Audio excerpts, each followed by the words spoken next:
Bayangkan nih, kekuatan militer terbesar di dunia dengan teknologi super canggih dan anggaran tak terbatas, berhadapan dengan musuh yang jauh lebih kecil, bersenjatakan senapan tua dan semangat juang membara. Logikanya, sang adidaya akan menang dengan mudah. Tapi kenyataannya di Vietnam jauh dari kata mudah. Malah kekalahan telak yang tercatat dalam sejarah. Mengapa? Perang Vietnam, konflik yang merenggut jutaan nyawa, bukan sekedar pertarungan senjata. Ini adalah pertarungan ideologi, strategi, dan ketahanan mental. Amerika Serikat di bawah Presiden Johnson dan Nixon mengerahkan lebih dari 2,5 juta tentara ke tanah Vietnam. Mereka datang dengan keyakinan bahwa demokrasi harus menang melawan komunisme yang menyebar. Awalnya, AS yakin bisa memenangkan perang ini dengan cepat.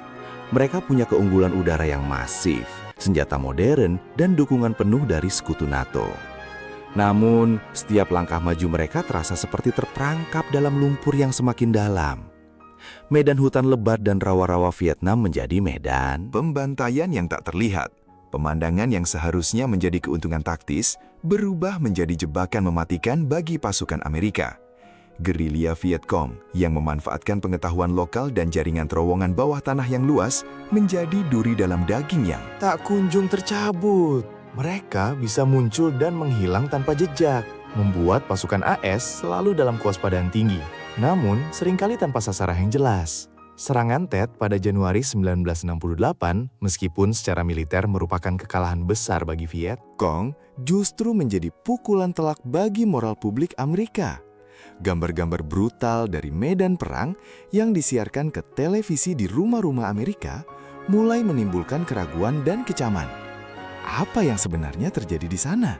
Apakah perang ini memang bisa dimenangkan? Dukungan publik di Amerika Serikat mulai terkikis, digantikan oleh gelombang protes yang semakin besar. Gerakan anti-perang semakin kuat, menyuarakan pertanyaan fundamental. Demi apa darah para pemuda Amerika harus tertumpah di tanah asing ini? Dari 58.000 tentara Amerika tewas dalam konflik ini, dan ratusan ribu lainnya terluka, baik fisik maupun mental. Biaya perang yang membengkak terus membebani ekonomi AS, sementara hasil di lapangan tidak kunjung membaik. Ketidakmampuan AS untuk mengidentifikasi dan mengalahkan musuh secara efektif, ditambah dengan strategi yang seringkali tidak memadai, membuka luka baru dalam lanskap perang modern. Jenderal-jenderal Amerika seringkali terjebak dalam logika perang konvensional, berupaya menghancurkan musuh dalam pertempuran besar. Padahal Viet Cong lebih mengutamakan perang gesekan dan memenangkan hati rakyat. Namun, akar kekalahan Amerika tidak hanya terletak pada strategi militer atau dukungan publik. Ada satu faktor yang seringkali terlupakan. Sebuah kenyataan pahit yang menghantui para pengambil keputusan di Washington bukan hanya medan perang, tapi juga medan ideologis dan diplomatik yang kompleks. While Amerika Serikat berjuang melawan Vietnam Utara yang didukung Uni Soviet dan Tiongkok, negara-negara tersebut memberikan dukungan logistik dan persenjataan yang signifikan. tanpa dukungan dari kakak tua komunisnya, perjuangan Viet Minh dan kemudian Viet Cong mungkin tidak akan bertahan lama. Dan yang lebih mengejutkan lagi, banyak warga sipil Vietnam Utara dan Selatan yang justru memilih untuk mendukung Viet Cong, melihat mereka sebagai pejuang kemerdekaan melawan penjajahan asing. bahkan dengan Amerika sebagai penolong yang hadir.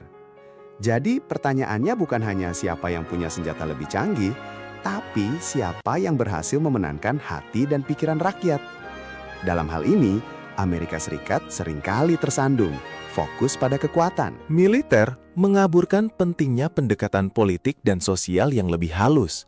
Mereka berjuang melawan sebuah negara, tapi seringkali melupakan pertempuran yang sesungguhnya terjadi di dalam hati dan keyakinan rakyat Vietnam itu sendiri.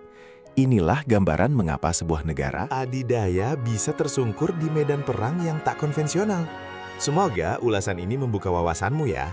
Jangan lupa tinggalkan jejak di kolom komentar, like, dan subscribe, biar kamu nggak ketinggalan cerita sejarah epik berikutnya.